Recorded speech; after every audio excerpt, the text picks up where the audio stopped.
Have you ever wondered what lies beyond the veil of life? What happens in those final, fleeting moments when our earthly journey concludes? Is it simply an end? A fading into nothingness? Or is there something more? Perhaps a profound transition, a journey into an unknown realm. For millennia, humanity has grappled with the enigma of death. What is consciousness? Does it simply cease to exist when the brain stops functioning? Or can it transcend the physical body? These are not just philosophical musings. They are questions that touch the very core of our existence and our understanding of reality. In this video, we embark on a fascinating exploration, delving into one of the most compelling modern phenomena that challenges our perceptions: near-death experiences, or NDEs. We will examine what science, particularly neuroscience, has to say about these profound events, and then we will respectfully compare these insights with the timeless, spiritual perspectives on the afterlife offered by some of the world's major religions. Our goal is not to provide definitive answers, for some mysteries remain beyond our current grasp, but rather to inform, to inspire wonder, and to encourage personal reflection on life's ultimate journey. The phenomenon of NDEs. For centuries, stories have emerged from the brink of death. Accounts of individuals who, after being declared clinically dead or on the verge of it, returned with extraordinary tales. These are near-death experiences, or NDEs, and while each account is deeply personal, they often share strikingly similar elements, regardless of the individual's background, culture, or beliefs. These commonalities are what make NDEs such a compelling area of study. Out-of-body experiences, OBs. One of the most frequently reported aspects of an NDE is the sensation of leaving one's physical body. Individuals describe floating above their own body, often observing medical procedures being performed on them from a detached perspective. They might see their doctors, nurses, and even family members in the room, sometimes even perceiving events happening in adjacent rooms or distant locations that they could not have possibly witnessed through normal sensory means. These accounts are often remarkably vivid and detailed, leading to questions about the nature of perception and consciousness outside the physical form. The tunnel of light. Another iconic element is the tunnel experience. Many NDEers describe moving rapidly through a dark, enclosed space, a tunnel or a void, often accompanied by a feeling of acceleration. At the end of this tunnel, an intensely bright light emerges. This light is almost universally described not as a blinding glare, but as a source of profound love, warmth, peace, and understanding. It's often perceived as a conscious entity, a divine presence, or a welcoming gateway. Life review. Perhaps one of the most transformative aspects of an NDE is the life review. Here, individuals report experiencing a rapid, panoramic playback of their entire life. This isn't just a mental recollection. It's often described as a vivid, multi-sensory experience where they relive moments, not just from their own perspective, but also from the perspective of others they interacted with. They feel the emotions they caused in others, gaining a profound understanding of the ripple effect of their actions, both positive and negative. This review is often accompanied by a sense of being judged, not by an external force, but by their own conscience, leading to deep insights and a reevaluation of their life's purpose. Feelings of peace and encountering beings. Beyond these core elements, NDEs are frequently characterized by an overwhelming sense of peace, tranquility, and freedom from pain or fear. Many report encountering deceased loved ones, friends, or spiritual figures, angels, religious prophets, or benevolent beings of light, who offer comfort, guidance, or a message. Some even describe reaching a point of no return, a boundary beyond which they feel they cannot cross if they are to return to their earthly life, often making a conscious decision to come back, sometimes with a renewed sense of purpose.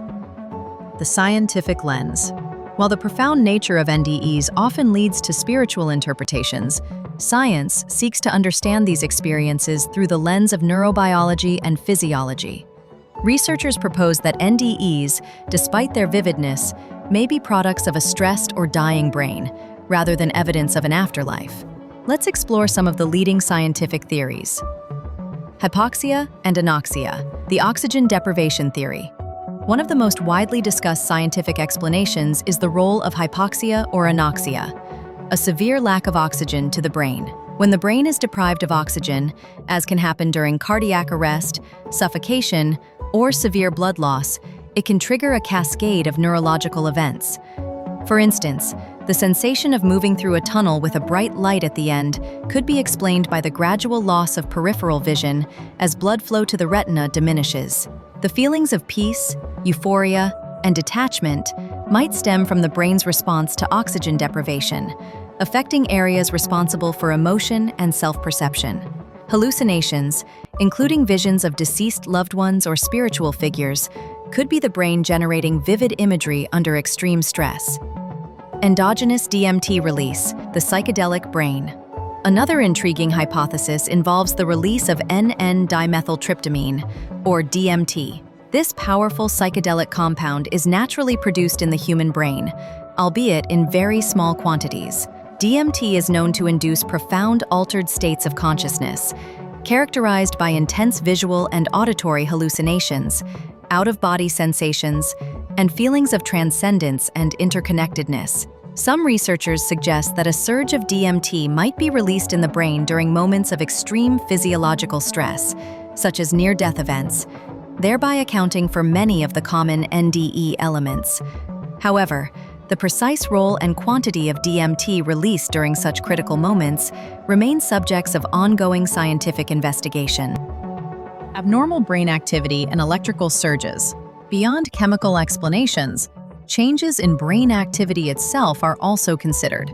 Studies have shown that as the brain approaches death, there can be unusual patterns of electrical activity.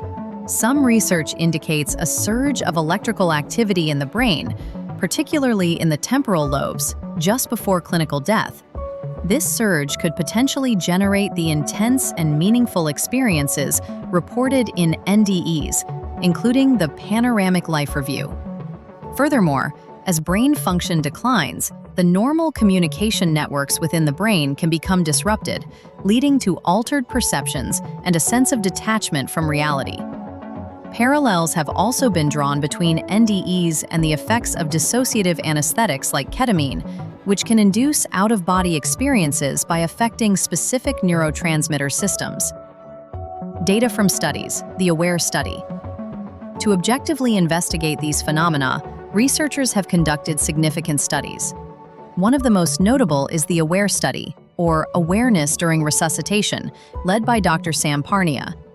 This multi-center study examined the experiences of patients who underwent cardiac arrest. While the majority of patients did not recall specific events, a small percentage reported detailed and verifiable perceptions during their cardiac arrest, even when their brain activity was presumed to be absent by standard measures. In one particularly compelling case, a patient accurately described events that occurred while he was clinically dead, including specific actions and conversations of the medical staff, details he could not have known through normal sensory input.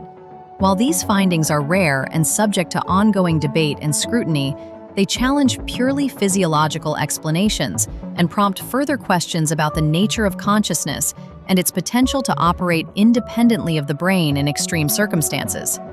It's crucial to understand that these scientific explanations do not diminish the profound personal impact of NDEs. Instead, they offer potential biological mechanisms that could underlie these extraordinary experiences, pushing the boundaries of our understanding of the human brain and consciousness. The spiritual lens. For countless generations, before the advent of modern neuroscience, humanity sought answers to the mystery of death in spiritual and religious traditions. Major world religions, each with its unique cosmology and sacred texts, offer profound perspectives on what happens to the soul or consciousness after the body perishes. These beliefs often provide comfort, meaning, and a moral framework for life. Christianity, heaven, hell, and resurrection. In Christianity, the afterlife is fundamentally shaped by the belief in the resurrection of Jesus Christ. Christians believe in an immortal soul that continues to exist after physical death. Death is seen not as an end, but as a transition. The ultimate destinations are heaven, a state of eternal communion with God, characterized by peace and joy, and hell, a state of eternal separation from God, often depicted as suffering. Individuals are believed to face a divine judgment based on their faith in Jesus Christ and their deeds during life.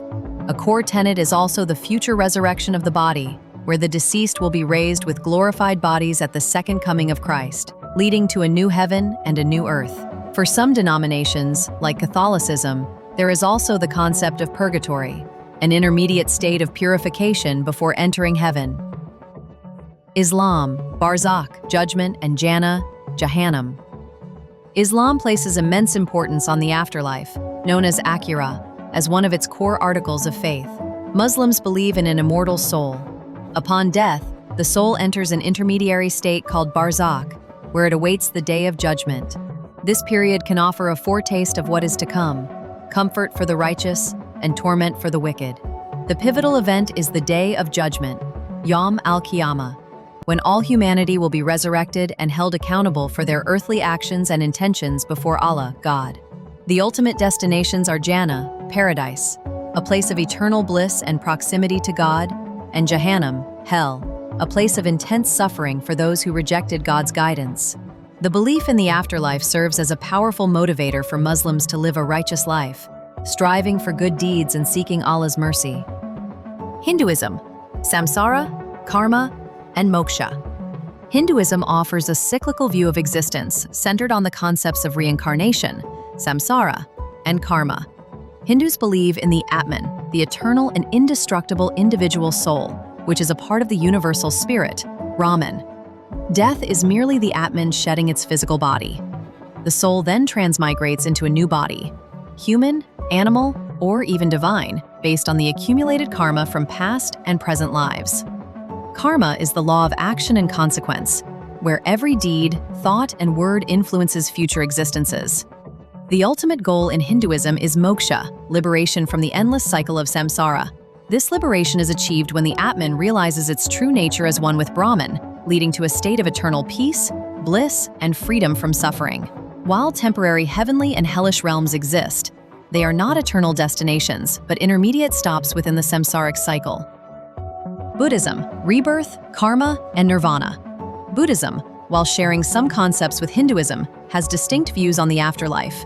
It emphasizes rebirth, but unlike Hinduism, it does not posit a permanent, unchanging soul, Atman, that transmigrates. Instead, what is reborn is a continuum of consciousness, influenced by karma. Karma, in Buddhism, refers to intentional actions that determine the nature of one's future existence across various realms: gods, humans, animals, hungry ghosts, hell beings. The ultimate aim in Buddhism is nirvana, the cessation of suffering and liberation from the cycle of rebirth, samsara. Nirvana is not a place, but a state of profound peace achieved by extinguishing craving, aversion, and ignorance. The understanding of impermanence, suffering, and non-self is crucial for progressing on the path to this ultimate liberation. In Tibetan Buddhism, there is also the concept of the bardo, an intermediate state between death and rebirth, offering opportunities for spiritual realization. These diverse spiritual traditions, while differing in their specifics, universally grapple with the profound question of what lies beyond death, offering frameworks for understanding existence, morality, and the ultimate destiny of consciousness. We've journeyed through the extraordinary reports of near-death experiences, explored the scientific attempts to explain them through the brain's physiology, and delved into the rich tapestry of spiritual beliefs about the afterlife.